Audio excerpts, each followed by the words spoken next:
Last time I either blatantly stated or strongly intimated that this would be the next title I covered, but actually I'm not doing that joke. This is exactly what I'm doing. This is America's Lost and Found, the BBS story. It has 7 movies and I would call this a book, not a booklet. It's square bound, it's pretty substantial. It's still small, so I guess technically it's a booklet, but not really. It's not a roadmap. Yes. BBS stands for Bob Rafelson, Bert Schneider, or maybe the other way around, and Steve Blauner. Or is it Blauner? All 3 of these guys had something to do with the Monkees, a fake band that eventually became a real band. You probably know what I'm talking about. If not, look it up. And they made so much money and got so much clout from the Monkees that they were able to start making their own films. And they helped start, or at least spearhead, what became known as the New Hollywood movement. And definitions vary, but basically it was a time period when studios gave young, up-and-coming directors, largely from the independent film, unprecedented creative control. And this really changed things and eventually came to a crashing halt with Heaven's Gate, but that's way in the future. So let's start with the first film here. This is number 544, Head, starring the Monkees. And according to the director, Bob Rafelson, the reason they called it that was because it takes place in someone's head, though there is an apocryphal story that they called it that because if there was a sequel, they could then say, from the people who gave you head. That's the story. The director has, well, by giving a different story, I'd call that a denial. Yeah, oh boy. It's very psychedelic, very stream of consciousness. Your mileage may vary. Starts off, actually, I think it was a chant of, "You know we are the Monkees, a band that's manufactured." Of course, by this time, they were a real band. They were playing their own instruments. They were writing their own music. It's a lot of stream of consciousness stuff, a lot of making fun of and criticizing fame. They're giving a concert, and then the fans storm the stage, and then they start ripping them apart, and now they're mannequins. And a lot of commercial parodies in there. There's a rather interesting sequence where Davy Jones has a song and dance number, more some old-fashioned style, with Tony Basil, who also choreographed the scene. And if you don't know the name, you might know this. "Oh, Mickey, you're so fine, you blow my mind. Hey, Mickey. Hey, Mickey." That arguably was the least of her accomplishments. I'll link in the description with more info. One thing, actually, I think maybe a couple of different Monkees made this comment about this film. Well, they were saying, instead of making something experimental, oh, did I mention the screenplay was by Jack Nicholson? Who also has an uncredited cameo that, well, I had to keep rewinding it, and then I think I got mixed up as to which of the 2 people he actually was. Instead of making this experimental film, they should have done a safe, surefire hit comedy.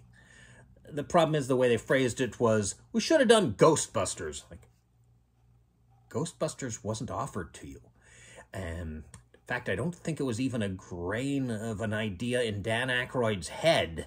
And also, Ghostbusters was a very risky prospect at the time. It was not considered a safe comedy. The only reason it got made was because Ivan Reitman and Bill Murray had had a string of successes, and thus they could write their own check, essentially.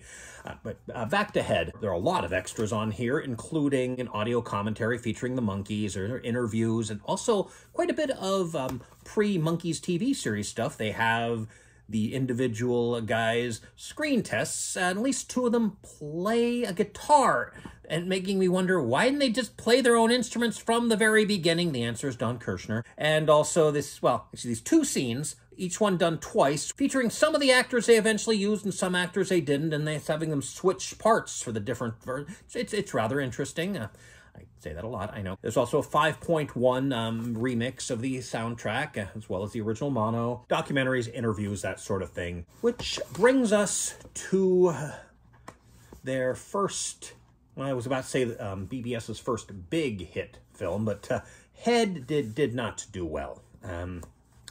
There is actually a rumor that Columbia Pictures would only agree to finance Easy Rider, that's number 545 here, if they made a Monkeys movie. They figured, okay, we'll take this Brothers series. Anime fans will know what I'm talking about. If you give us a surefire hit, and then it turns out that the surefire hit was a flop, and the risky Brothers series was a hit, but in fact, that's apocryphal.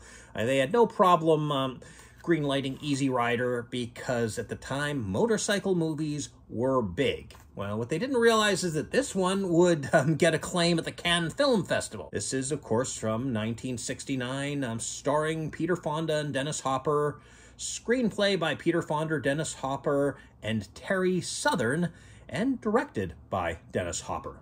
Look here. Yeah. Hey, look, it's the director.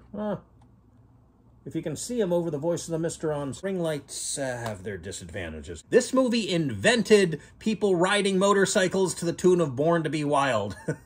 At this time, it was not a cliche. At this time, it was an original idea, and another fairly original idea for the time was scoring the movie entirely, or almost entirely, with what I called a song score or record score, basically with popular music instead of music written specifically for the film, though I think there was at least one piece of the Ballad of Easy Rider written by Bob Dylan. It's about these two bikers, Wyatt, nicknamed Captain America, and Billy, who would have been nicknamed Bucky. I think they actually had to loop some of the dialogue because apparently nicknaming one character Captain America is fine, but also nicknaming another character after Captain America's sidekick, who I think at the time hadn't appeared in the comics in I don't know how long, since the 50s, because they did keep doing Captain America stories that were later retconned to not be Steve. Anyway, they make a lot of money selling cocaine to Phil Spector.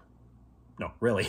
And they hide the money in the gas tank of Wyatt's motorcycle. Even if you haven't seen the film, you've probably seen parodies of it. It's got an American flag teardrop tank on there. Then they go driving around. Well, the slogan is, they looked for America and couldn't find it anywhere. The film is meandering, but not plotless. That's a term you're going to hear me use a lot with these films. They just go driving around. Basically, they meet various people, including, for a while, a young, progressive, southern, I think Texas, maybe, lawyer played by Jack Nicholson. Speaking of things you're going to hear me say a lot, and at one point they go to New Orleans for Mardi Gras, and they hang out. I think they just hang out with these two prostitutes, one of whom is played by Tony Basil. Also got beautiful cinematography by Laszlo Kovacs. Wonder what else Laszlo Kovacs was the DP on. Yeah, the film was a huge success. It's I know I'm not saying much about the film. I enjoyed it. Didn't really describe much of the plot. As I said, it doesn't lend itself well unless I want to go scene by scene by scene. They're, despite being rich now, their long hair and their leathers make them ostracized in a lot of places. Well, a lot of extras on here. Oh, one interesting thing is, somewhere Dennis Hopper comments on the Apu trilogy. So, now I really have to watch that, huh? There are two commentaries. One is with Dennis Hopper. The other is with Dennis Hopper, Peter Fonda, and Paul Lewis, the production manager. A lot of documentaries, including one, Peter Fonda explains that apparently he got the idea when he was at the first public meeting, the Motion Picture Association of America, that had just recently risen from the ashes of the production code, basically the ratings board, in other words. And the first public utterance by Jack Boom Boom Valeni, head of the ratings board, and he retained that job for a long time. And even before that, he was the head of the production code for a long time. He said, "Friends, and we are all friends, we need to stop making movies about sex, drugs, and motorcycles and make more movies like Dr. Dolittle." The Dr. Dolittle feature musical starring Rex Harrison pretty much bankrupted its studio and spelled the end not only of movie musicals, but of movie merchandising until, I would say, 1977. Now, technically, those first two films were not officially BBS productions. They were Raybert productions, Bob Rafelson and Bert Schneider. They formed BBS after the success of Easy Rider and made a 6-picture deal with Columbia. And you might notice here 1, 2, 3, 4, 5. That's the booklet. That's only 5 movies. I'll get to that later. But the next film from 1970 is number 546, Five Easy Pieces, starring Jack Nicholson. I told you I'd mention that guy a lot. Among other things, this has the famous scene where Jack Nicholson is trying to get toast on the side with his order in a chain restaurant that doesn't allow substitutions. And in the commentary, they claim it's a Denny's. I'm not sure how Denny's looked at the time. They said they had to take down these signs that clearly identified where it was. So he orders a chicken sandwich on toast, hold everything, including the chicken. You want me to hold the chicken? I want you to hold it between your knees. Jack Nicholson plays a guy, Bobby Dupuy, looking for a place to fit in, not unlike Billy and Wyatt were doing in Easy Rider. That's another theme that's common with a lot of these BBS films. He is actually part of a rich, rather elitist family. He's actually a very skilled piano player, concert pianist, but he doesn't really fit in with his family, so he's moved to Texas. I think it's Texas. Working in an oil field anyway. You know, he's got this girlfriend who's kind of stupid, and his friends are kind of stupid. It's, you know, he doesn't really fit in with them. But then he gets a message that his father is dying, so he has to go back home, and he brings his girlfriend, although then he puts her in a hotel, but then eventually she has to leave the hotel and come to his parents' place because he left him money, but then that ran out, and they kicked her out. And to his credit, he does defend his girlfriend from his elitist relatives and their elitist friends, but he's also having an affair with his sister-in-law, or maybe it's just his brother's fiance, his almost sister-in-law. I don't know. It's, again, rambling but not plotless. It's largely a character piece. Well, what's more to say except that at one point, Toni Basil has a role, and I think that is her last role in a BBS movie, and I'm really selling this short by not talking more about it. Once again, it used a song score for the most part, most of the songs by Tammy Wynette. In fact, this helped her get some mainstream success. Oh. The only note I have is at one point somebody's watching TV and there are scan lines, and I think that might be deliberate, to make the picture look worse than it actually is. And, you know, there is, of course, commentaries and documentaries and interviews and trailers, of course. And oh, this is also a photograph by Laszlo Kovacs, and it also looks beautiful. Next up, numbers 547 and 548. They're both together on one disc. Is it a Blu-ray or? It is a Blu-ray. I think the DVD release had two separate DVDs. This is a, well, first of all, Drive, he said, which was Jack Nicholson's directorial debut. He also apparently has an uncredited cameo, but that's not even mentioned in the commentary. Wait, is there a commentary? Yep, there is. And, well, I tried to find it, but I kept doing this. How do I describe this? Again, more of a character study. Again, a character that doesn't really know where he fits in. Again, rambling, but not plotless. Basically, we got a college basketball player who's looking to maybe go into the pros. I think he's given an offer, and he says he doesn't want more money. He wants them to lower the price of hot dogs at the stadium or court, whatever, concession hot dogs, without lowering the quality. Take the money they would have paid him, put it into there. Other stuff, too. Interestingly, it is very much, it was from 1970, and it does show some of the campus radicalization. It starts off that these radicals fake a terrorist attack. It's a happening at the basketball game. And, well, they don't get put in Guantanamo or anything. They just go to jail for a little bit before they're bailed out.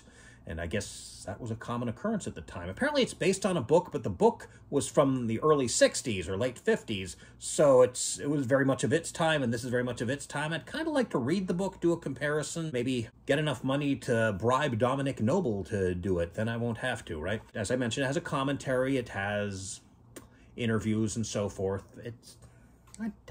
I mostly remember the faked terrorist attack and the hot dog scene. I don't really remember that much about it. A Safe Place, on the other hand, this is a rather dreamlike film. Basically, this woman is sort of free spirit, played by Tuesday Weld. She really, I guess she's sort of looking for a place to belong. We also meets this guy. They fall in love. They have a romance for a while, but eventually they're just too different. And interestingly, I don't know. It feels to me like he's willing to change and she isn't. But you know, cis het white male. So maybe my perspective is skewed. But when she was a child, she met this magician in the park, or thinks she did. We don't really know if that's true or not. Played by Orson Welles, doing a bit of a Yiddish accent and also doing a lot of magic. Orson Welles was a magician. This is stage magic. It done live on camera. And she sees him again. Or does she? She sees him frequently. She also has an affair with Jack Nicholson. Just can't get away from that guy, can we? It's definitely worth a look. Again, there are commentaries and interviews and trailers and so forth. And oh yeah, there's one thing. I don't know if it's the way I think or if it's the fault of the director, but there is one part where Tuesday tells her boyfriend, "What weighs more, a gallon of ice or a gallon of water?" And obviously, a gallon of water weighs more because water expands when it freezes. So a gallon of water would take up more space than a gallon of ice. So, you cut it down to a gallon, it weighs less. Well, she asks him that, and he says, a gallon of ice. And I think, wow, he's stupid. Now, apparently, he knew the correct answer, but he was giving her the answer that he thought she wanted. I didn't get that at all, so I don't know, maybe... I don't know if that's the fault of the director. I don't know if that's just depends on the individual, whether or not they're autistic. I don't know. It is interesting. The director of A Safe Place, Sally Drivey said was from 70, Safe Place was from 71, says that one problem was that his film was released right at the same week as BBS's next film.